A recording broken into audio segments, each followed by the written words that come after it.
Howdy folks, Matt here with Gulf Coast Fit, and today I would like to share with you what I consider to be a fully comprehensive warm-up routine. This is a warm-up routine I would do myself when it's time for a serious lifting session. I'm there to do business, I'm there to get stronger, and I'm there to get the most out of my training session. Maximize the risk to reward ratio, which is always a top priority. This is something I would do myself as a warm-up, something I would do with clients and athletes as well, depending on what their objectives are, what their needs and goals are for that session and overall. Then I would tweak this template of a warm-up routine to suit their needs. So let's see, I've got it set up here, and there's 5 different steps in this warm-up routine. I consider them all to be very, very important and really a necessity in getting the most out of a serious training session. When I say serious training session, I mean for intermediate to advanced lifters, people who have been lifting long enough to where they know if they go right into their exercises or right into their hard sets of whatever their tasks are for that day without prepping adequately and intelligently, that they're risking serious injury, and that doesn't make any sense, because the whole point of training is to optimize risk to reward and get the most out of your energy investment.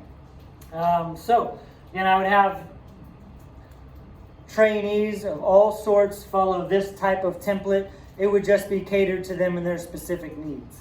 So, and you'll notice here, although this is called a warm-up, it's not something that's super simple, fast, or something that you would just blow over. A lot of people skip warm-ups altogether, go right into their workout.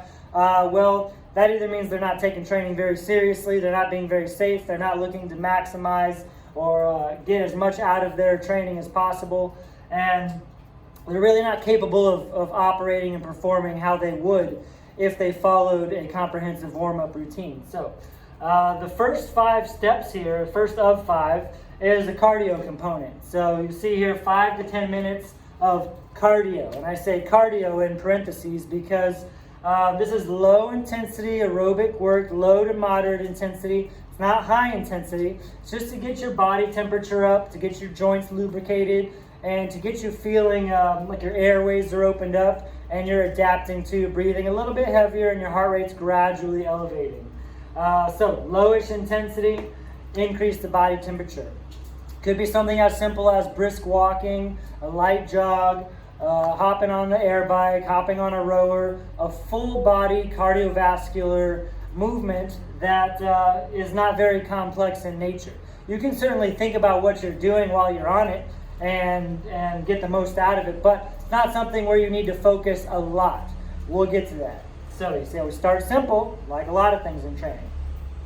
So after you've got your core body temperature up, your joints, full body, warmed up, joints are lubricated, your airways are open, you're feeling good, your body temperature, your heart rate's up, then, and again, 5 to 10 minutes, we can move on to mobilization. Mobilization, you could call this mobility work, flexibility work. You could call it stretching in a nutshell. But the objective here on the second section is to increase your range of motion. Range of motion is a prerequisite to any and every exercise you're doing. All right. It doesn't matter if you're doing heavy squats or heavy overhead presses. If you don't have the requisite range of motion to do the thing, then you can't do the thing. It makes sense, right? So this could look like foam rolling, different types of myofascial release tools, lacrosse ball, what have you. You could be doing a form of yoga. If your intention with implementing yoga is to increase your range of motion, specific or relative to what your workout is that day, then yoga fits the bill. And in this case, you could call it stretching in motion, whatever label you want to put on it. But I find that a lot of yoga asanas and sequences, if I cherry pick them for the workout, then it makes for a great component of the warm-up. You could also use bands. I'm a big fan of using bands, band dislocates of all sorts for full body dynamic stretches. You've seen me do a lot of those. and then dynamic stretching in general. So whether you want to call it yoga or stretching in motion or dynamic stretching, then whatever helps to increase your limitations and to help improve the requisite range of motion for that day's training session, then great. So next up, C, we've got some activation work. Activation, and you see 5 to 10 minutes on all these. Activation work means that you're potentiating your nervous system. In general, the activation work is explosive. We're moving things with high velocity and low intensity, meaning low weight. It's not the time to drain your energy. It's the time to ramp up your nervous system. Feel like you're becoming mentally in tune and mentally sharp with your body and possibly an external load that you're working with. And we're getting closer to the meat and potatoes of the workout. You see, the objective here is to enhance your neural capabilities, to potentiate your nervous system, and moving things aggressively, explosively is what does that. That's what ignites and fires up your nervous system, which is what you want when you're about to lift heavy weights, be it kettlebells, dumbbells, sandbags, barbells. The heavier and bigger the exercises that you're doing for that training session, you need your nervous system firing on all cylinders. So you see very synergistic exercises: ball slams, ball throws, reverse ball throws, rotation throws, using things like wall balls explosively, chest passes, jumps, plyometrics, box jumps, broad jumps, even stuff like the sledgehammer, things that are aggressive and full body in nature. So moving right along, the fourth component, and you'll see we're getting a little bit more, we're gradually ramping things up to be more complex, more specific to the workout. Movement prep, 5 to 10 minutes doing movement prep. This is becoming more specific to the workout. If you're about to do deadlifts, do some different hip hinge variations, loaded or unloaded. So this might be body weight, so you've got BW body weight, or it might be lightweight. So if you're doing some deadlifts, maybe you use some kettlebell swings to grease the hip hinge groove, lightweight kettlebell swings. Or maybe you do some body weight squats with different stances if you're about to do heavy barbell or dumbbell squats. If you're going to be bench pressing, maybe you're doing some different types of push-ups, hand release push-ups, dead stop push-ups on the ground, wide grip, narrow grip. Get all of your pressing muscles relative to that movement for the day warmed up. If you're going to be doing heavy rows, maybe you do a couple sets of medium or low volume pull-ups. Maybe you run through some dumbbell rows to prep for the barbell. Or maybe you're doing some, maybe you're going to do some heavy front squats. And so you want to warm the quadriceps up specifically, so you do some narrow squats that are more quad and knee dominant to load the quads and potentiate and put some stress and some tension into the quadriceps, get them fired up. Maybe some wall squats with the ball behind your back. The sky's the limit. We don't want to get into there. I digress. So medium volume on the movement prep, anywhere from about 5 to 15 reps. You don't want to do reps to infinity on the movement prep work, because you're wasting energy then. But you want to do an adequate amount of volume to where you're ingraining the movement pattern. Your mind is saying, okay, this is what I'm getting used to right now. This is what I'm getting good at for the time being, because I'm about to experience something even higher intensity with that general movement pattern here shortly. And I forgot if I said low volume on the activation work. If you're doing ball slams, sledgehammer, ball throws, box jumps, broad jumps, explosive chest passes for your activation work, 5 reps or less. Again, we don't want to waste energy. This is really about activating, not annihilating. That's really takes a lot of discipline, but that's the key. Fire things up without overusing and taking away from the energy stores and what you need to be able to commit in the actual workout. So activate, not annihilate. And last up, you move on to your actual practice sets. I call them feeler sets.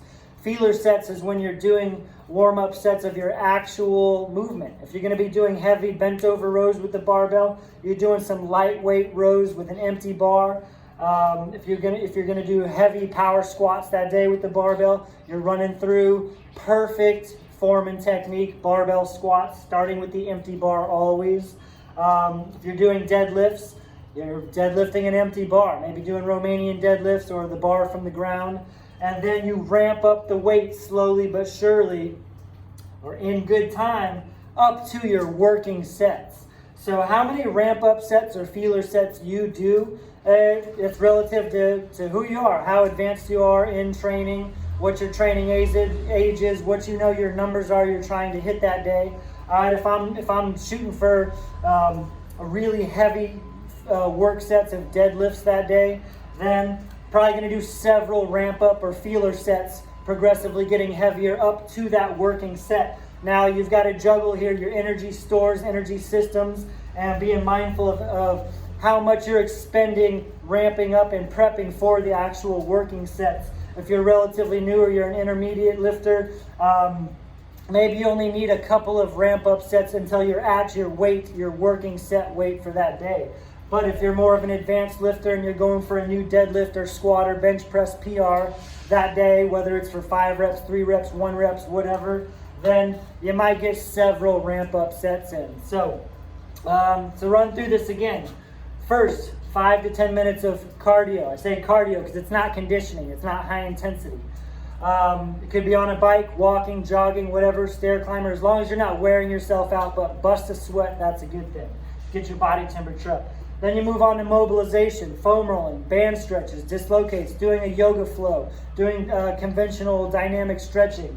Spend 5 to 10 minutes on that until everything feels good. That's full body. Moving right along, activation work. Now we're moving faster, more aggressive. We've got more velocity. There's an element of speed and neural activation to this section.